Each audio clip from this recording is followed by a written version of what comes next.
Ay, isa ba pagpalang araw, nako, munting kaalaman nga pala, nako, pag-uusapan natin ngayon na si Mike Defensor nagsalita na po tungkol sa mga paratang ng mga kasinungalingan di umano na sinasabi nila na si Gutesa daw ay fake affidavit. Alam mo, kalokohan naman talagang sabihin mo fake yung affidavit ng isang tao na kung ang batayan mo lang ay yung notaryo. O sige, sabi ko sa inyo ipagpalagay na nating mali yung notaryo, pero bagay na imposible yun ha. Bakit? Biruin mo, nagnotaryo ka? Pipikiin ba naman ni Gutesa yon? Siya, mamimeke, dadali niya sa Senado, isa kang Marines, ha? Dati kang Marines, ang tagal mo sa serbisyo, mamimeke ka ng pepitsuging peki lang. Halimbawa, ako si Marines, ako si Gutesa, ay, kukunin ko yung stampad, tatatakan ko, pipirmahan ko na rin. Siyempre, peke Ayan, ayos. Dadali mo sa Senado, ganun kahina ulo ng Marines na yon? Kayo naman, come on! Mag-iisip lang kayo Yan ang hirap pag ginag-aalmusal sa umaga Kape-kape lang Di ba? Alam nyo mga kaibigan, kahit sa naturalesa, kahit hindi nga nakapag-aral kung pupuntahan mo isang ahensya ng gobyerno, lalo mataas, talagang pangalawa sa pinakamataas ng gobyerno, Senado.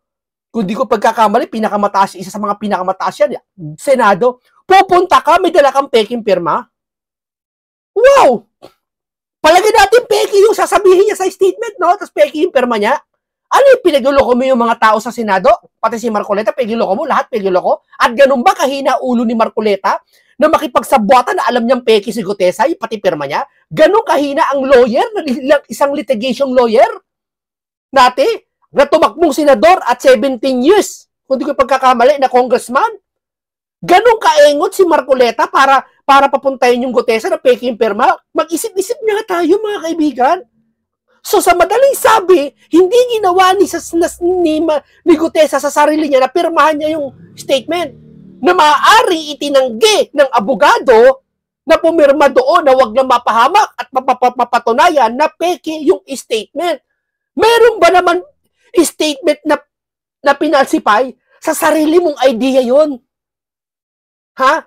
Sa sarili mong, ano yung utak yung nagaling, statement na yon? Peki pa rin ba yon?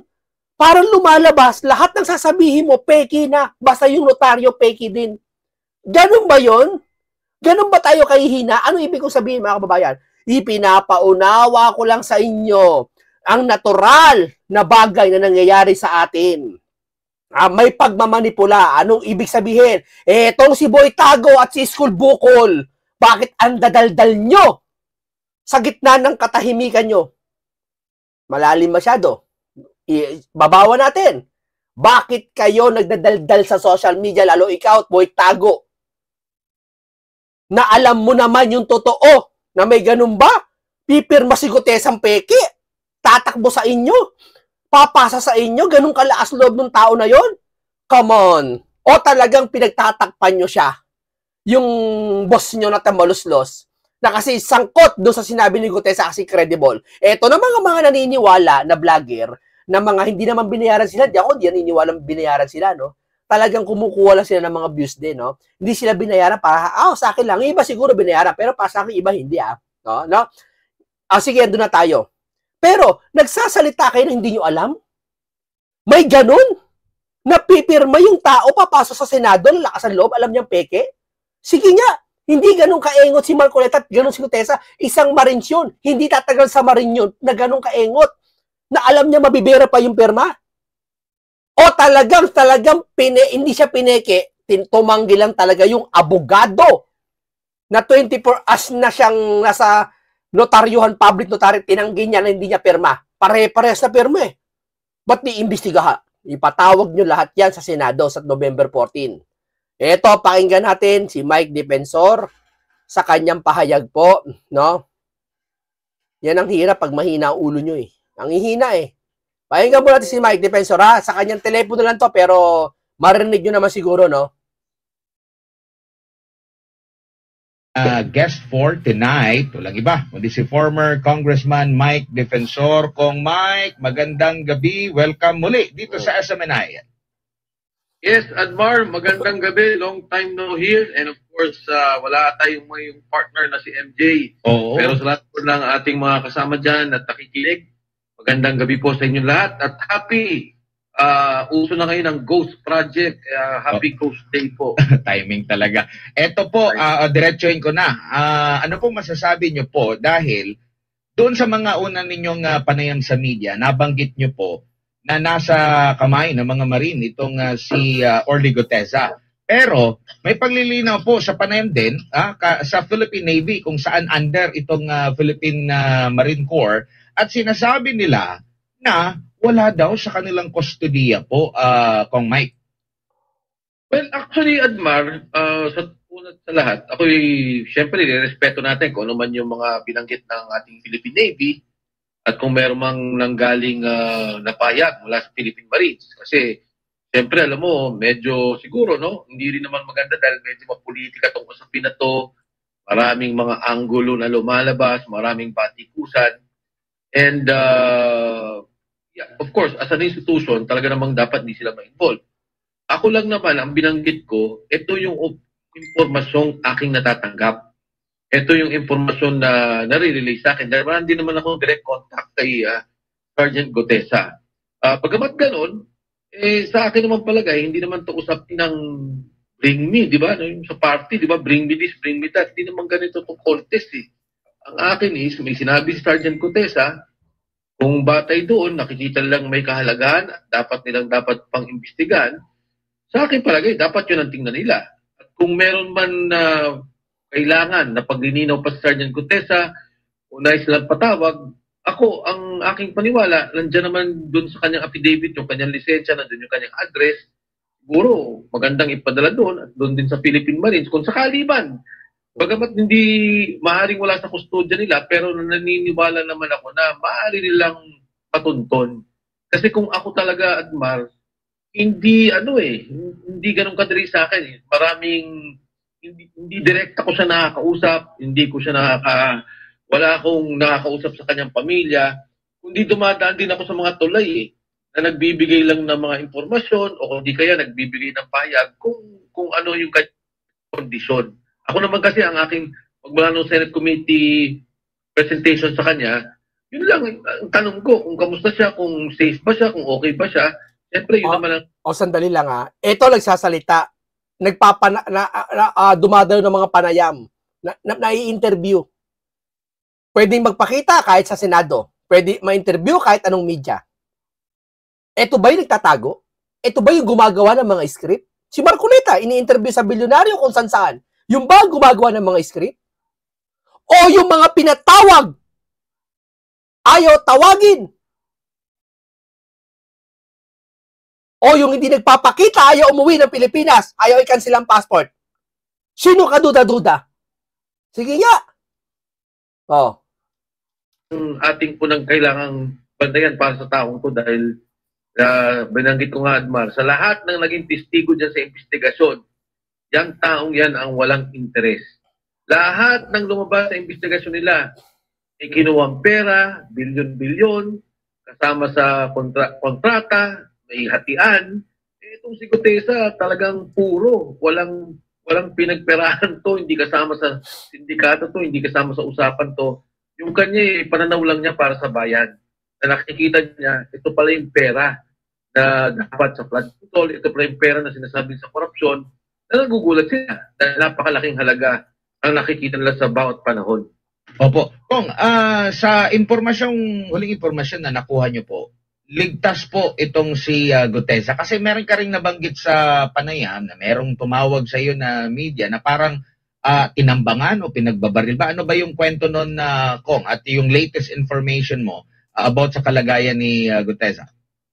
Yes, actually, Admar, tama yun. May tumawag na kaibigan sa media at nung binanggit yun, nagulat din ako.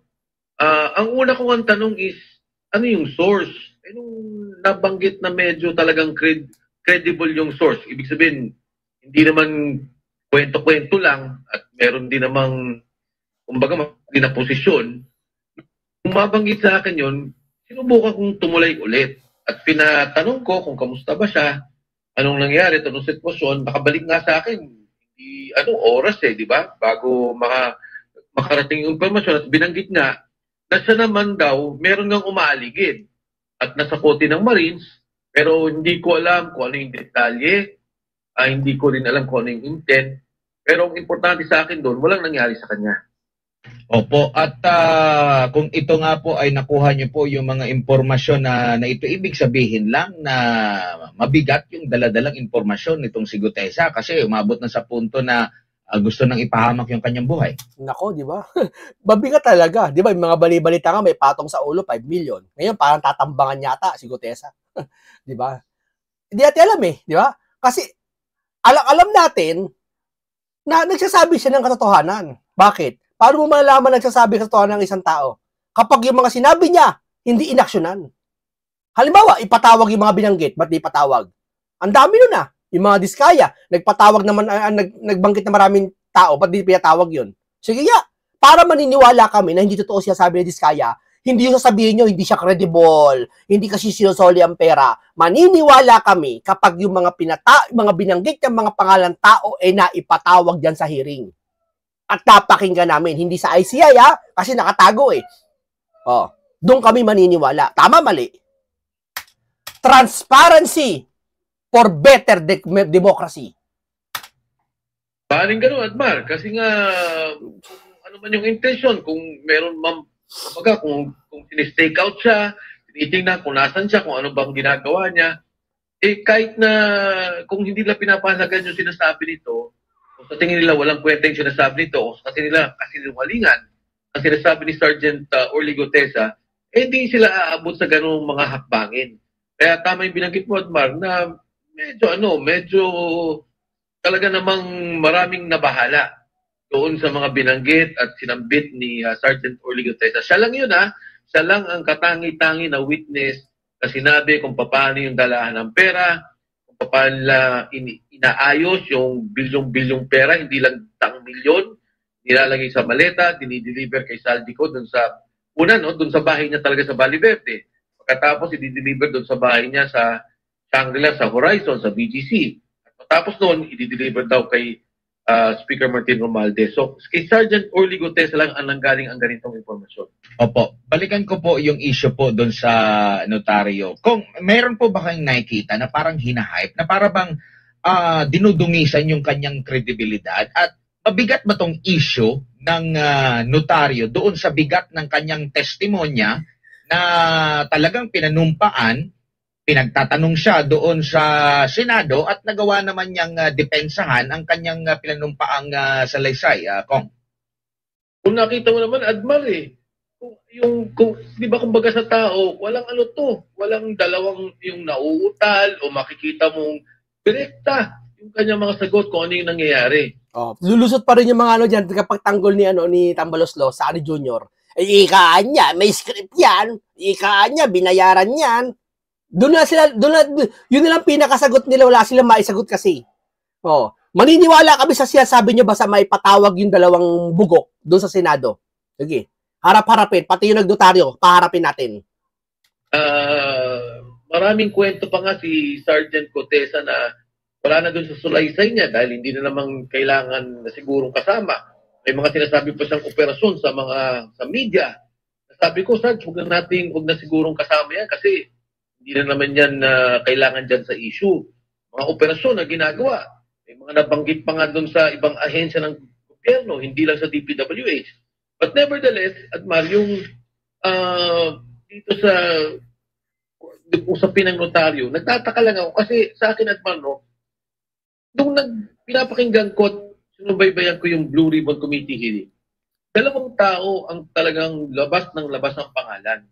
Si Mark Teksay at si Paul Estrada. Sila yung nagsasabi, at sinabi din to ni Sergeant Gutesa, sinabi din to ni Yusek Alcantara, hindi ko lang ma-recall kung nabanggit ni Yusek Bernardo, pero nare-recall ko sinasabi lang, ang tumatanggap ng pera ay si Mark Teksay at si Paul Estrada, dinideliver nila. So, ibig sabihin, maraming alam itong mga taong to kung sino ang nagdi-deliver ng pera. Kasi natanongin ko Sergeant Gutesa, sabi niya, ang dami siya dumadating na pera, pero hindi ko naman alam kung kanino galing. Ang nabanggit nga lang niya na medyo, nasabi niya, na aktual, si Congressman Eric Yap. Pero sabi niya, linggo-linggo may dumadating na pera, araw-araw may dumarating at linggo-linggo sila nagdi-deliver almost 3 times a week.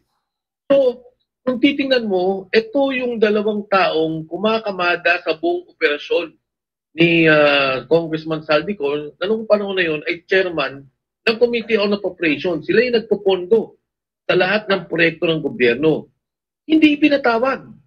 Walang ginawa. Tapos binanggit din ni Sergeant Gutesa, may 90 na personnel si Congressman Saldico na naka-assign. Marami doon ay ex-Marines, meron doon mga active na mga police, meron doon mga active na Air Force, or at least active mga aktibong sundalo under the Armed Forces of the Philippines.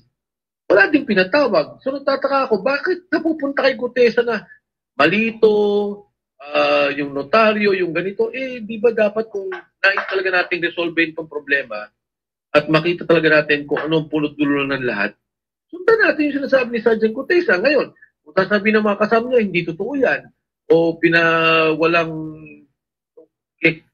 sinabi na sinungaling yung sinasabi ni Sergeant Gutesa, dito tayo magdebate. Pero ang importante, dito yung sinasabing daan kung anong nangyari. Para bang, kumbaga, Adman, no, sinabi ng tao, dito ho yung magnanakaw umakyat sa bakod na to, 3 po sila. Ang nakita ko ho, itong taong to. Tapos ang tinatanong, paano kayo umakyat ng pader? Hindi naman kayo umakyat. Para bang nalihis dun sa issue ng ang nangyayari, nagpunta sa detalye, na wala namang connect. Parang yung umakyat, nakita mo magnanakaw, umakyat ng akong kapaliwanag. Parang ganito, nakita mo, 3 magnanakaw, umakyat sa bakod. Nakita mo talaga. So, anong kapatunayan para nakita mo yung magnanakaw? May report. At may CCTV, dapat number 1 meron. O, sabi natin wala no, nakita mo lang.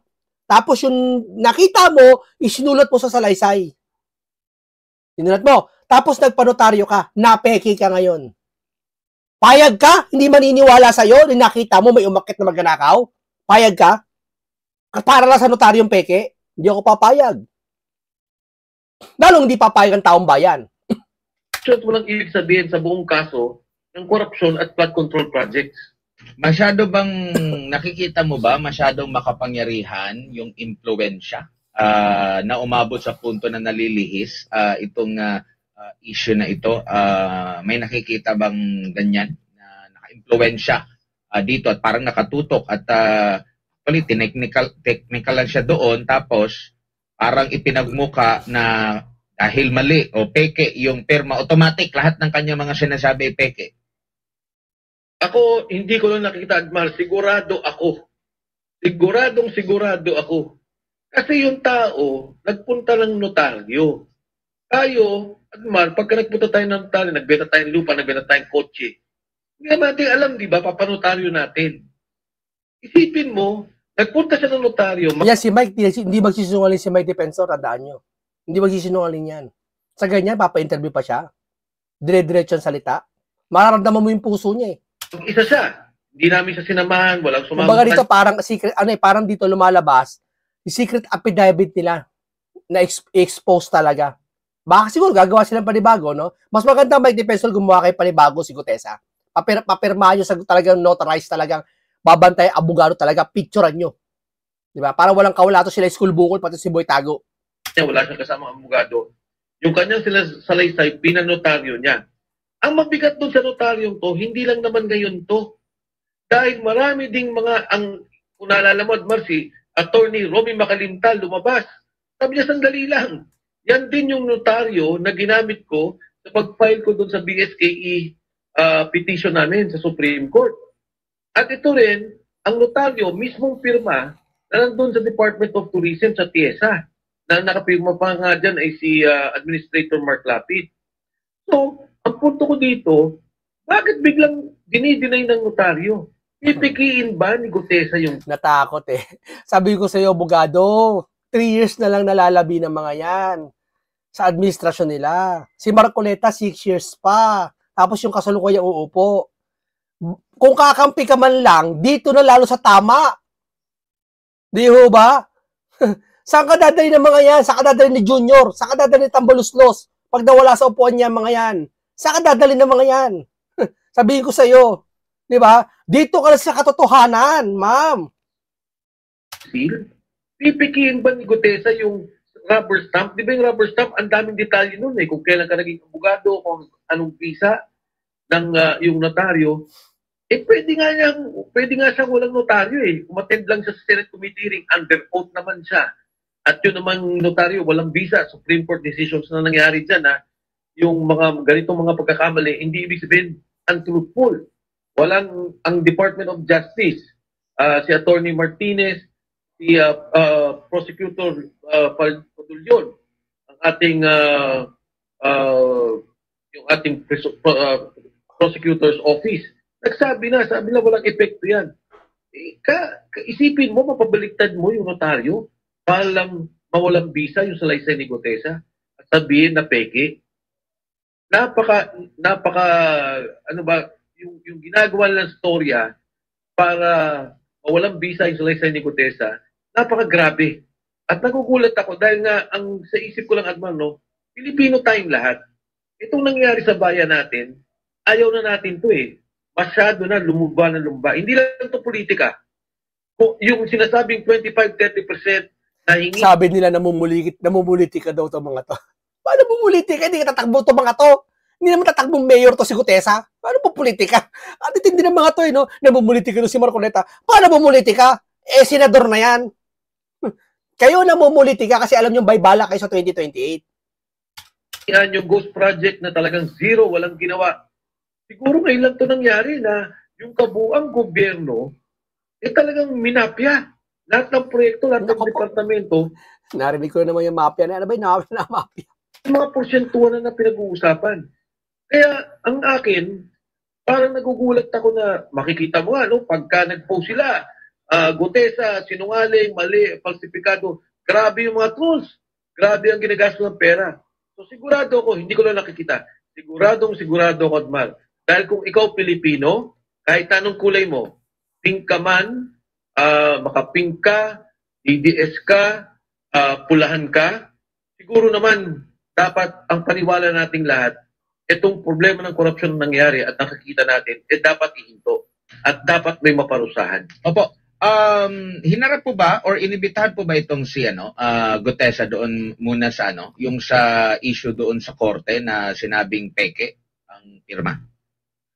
Ang sinabi ng korte, ngayon ko lang naman nabasa, ang sinabi daw nila, inibitahan. Hindi ko alam eksakto kung saan address binigay, kung na-receive ba ni Sergeant Gutesa. Dahil ang impormasyon ko hanggang sa ngayon, kung siya naman ay bibigyan ng summons at kung siya naman ay imbitahan ng Blue Ribbon Committee o ng independent commission, yung investigation nila na ginagawa sa ICI, i-attend naman tong taong to. At wala naman siyang dapat itago. Kung ano naman sinabi niya, ganun lang din ang dapat niyang sabihin. Sa akin nga, Admar, yung binanggit niya na sa Senado, para sa akin ay sapat na eh. Para gamitin na nilang batayan, para palakin pa yung investigasyon, at gamitin din lang ebidensya kung ano mang kasong isasampa nila. Opo, and naimbitahan ba siya? Kasi yung mga nagsalita doon sa Senate Blue Ribbon, inimbitahan din. At talagang yung kanilang naging mga pasabog, yung kanilang mga naging testimonya, siguro, hindi naman isinapubliko, for sure, inulit yun. Kasi doon din pinagbasehan yung, yung rekomendasyon na maghain ng reklamo ang ombudsman. Naimbitahan ba itong si Gutesa maliban sa Senate Blue Ribbon Committee? Sa akin, wala akong impormasyon tungkol dyan, Admar. Yung Blue Ribbon Committee lang ang aking alam. Nung lang na-recall mo after the Blue Ribbon Committee hearing, tapos sinabi ng DOJ, hindi nagpunta si Sergeant Gutesa, nung aking chinek, ang nangyari pala ata, nag-usap si Secretary Boying Rimulya at si Sergeant Gutesa na, pumunta ka para dun sa Witness Protection Program. Pagkatapos ata, dahil nga nung nagsalita Sergeant Gutesa na hindi na niya kailangan yung Witness Protection Program o yung protection ng kustodya ng Senado, hindi na siya nagpunta the next day. So, yun lang yung informasyon na nakuha ko to be honest, Admar. Pero ang paniwala ko naman, kung siya may imbitahan, yung prinsipyo at panindigan ni Sergeant Gutesa ay mananatili at siya'y magtutulong at magpa-participate kung ano man ang investigasyon. Oh. Parang ano po ba ito, red flag, Kong Mike? Kasi lahat ng mga nag-testimonya doon, kumbaga parang umusad yung ang investigation doon sa mga naging pahayag nila. Umabot nga sa punto na nakasuhan pa. Pero itong kay Gutesa, mabigat din itong pahayag. Bakit hindi kaya kasing bigat yung kanilang treatment dito? Alam mo, Adman, ang problema kasi natin sa ICI, katulad na nabanggit na ng marami, hindi transparent eh. So, hindi ko alam kung anong nangyayari. Hindi talaga transparent, hindi nga namin naririnig eh. Meron ba transparent na rin, hindi namin narinig yung mga pinag-usapan doon? Sige, meron ba naman nun? Kayo mga tagapagtanggol dyan, ng mga kamalian, meron ba naman transparency narinig bago kayo usigin nyo si Senator Marcoleta o si Mike Defensor o si Gutesa? Ha? Iayain nyo muna na maipatawag lahat na nabanggit na pangalan at maisa publiko ang ICI. Hindi lang ICI. Hindi ikaan niya. Yung gagawin ng ICI, isa sa publiko na. Hindi. Yung nangyaring hearing nung kay Romualdez, isa publiko gusto marinig ng taong bayan. Doon lang, simple yun eh. Kung ano mga naging presentasyon. Yung Blue Ribbon Committee naman, 2 linggo nang huminto. Magmula nang lumabas sila Sergeant Gutesa at mga ibang opisyal ng DPWH. So, hindi natin malaman. Pero, alam naman natin, Admar, na ang mga taong bayan, nagmamasid at naghihintay. Sa palagay ko lang, okay na yan. Nagumalaw na sila. Siguro dapat, sa akin, Admar, pabilisin pa ng kaunti. Hindi naman kailangan kasuhan, pero magkaroon sana ng hold order. Yung kung magkakaroon ng emergency power law na ma-hold lahat ng assets, lahat ng pag-alis ng mga tao. Kasi, pag tumatagal yung investigasyon o ganito, naglalabasan ng pera eh, no? Naglalabasan ng kung ano man yung mga nanakaw siguro. Yun ang tingin kong isa sa mga inaing ng taong bayan. As to the transparency, kailangan yun. Kasi hindi natin malaman kung ano talaga nangyari at sino yung mga dapat kasuhan. Opo, siguro bilang panghuli na lang po, ano po yung mensahe nyo sa taong bayang nakikinig? Kasi marami pang mga katanungan tapos biglang stop yung investigation ng Senate Blue Ribbon Committee. Parang ang nakikita nila saglit lang, meron ba silang parang iniiwasan or tinatanggal muna yung pressure or meron bang naratibo na parang ganun yung mga kumakalat at talagang atat yung ating mga kababayan kasi dito sa ICI hindi naman isinapubliko, hindi rin naka-livestream. Noong sinabi nila magla-livestream, medyo na-late pa nga kasi meron pa daw nga asikasuhin. Ito namang sa Senate Blue Ribbon Committee, mabibigyan naman ng tsansa yung magkabila, merong nasa majority, meron ding sa nasa minority. Kumbaga ang tingin nila mas independent pa nga yun or mas maging patas pa nga yung investigasyon doon tapos biglang nawala na lang na parang bula tapos ngayon sinasabi na naman na sa kalagitnaan po. Sige nga, paliwanag nyo kung ba't nawala bigla Blue Ribbon at bakit sinibak si Senator Marcoleta. Paliwanag nyo nga yung malalim na dahilan ha. Aba, dinahilan ng iba kasi daw si Marcoleta kinakampihan si Diskaya. Huy, anong kinakampihan? Walang ganon. Hindi pa puputok yung balita na yun, tinanggal ka agad siya. Nandun pala yung Diskaya, kalagitnaan pa lang. Di ba nagkudita? Oh, nakakalimot kayo. Ba't tinanggal? Sige nga, wala lang. Oh, may ibig sabihin, lahat ng bagay, tandaan mo, tinuro sa akin ng magulang ko, ang lahat ng bagay may dahilan. Ito pagkatanggal kay Marcoleta, walang dahilan? Basta tinanggal lang? Oh, wag kami. Di ba? November. Ano pong mensahe nyo sa ating mga kababayan sa gitna po ng mga development na ito, Kong? Well, yung mga nabanggit mo, talagang yan ang hinaing ng lahat ng tao. Unang-una, nais sila maging transparent ang ginagawang investigasyon ng ICI, yung Commission on Infrastructure. Pangalawa, siguro sa Senate Blue Ribbon Committee, magpatuloy talaga. Magpatuloy. At siguro... Takot niya magpatuloy kasi baka may mabuko Amo niya So yung naratibo, tama yung mga binanggit mo naman, may kanya-kanyang pananaw no? Etong grupong to, iba pagtingin, o itong grupong to, iba pagtingin. Tingin ko dapat umabot na tayo sa punto na magkaisa tayo. Kung ano man kulay mo, kung ano man yung paniniwala mo, kung ano man yung iyong pananampalataya sa politika, tatabi muna natin to. So, ayusin natin ng gusto, sino ba talaga nagkamali?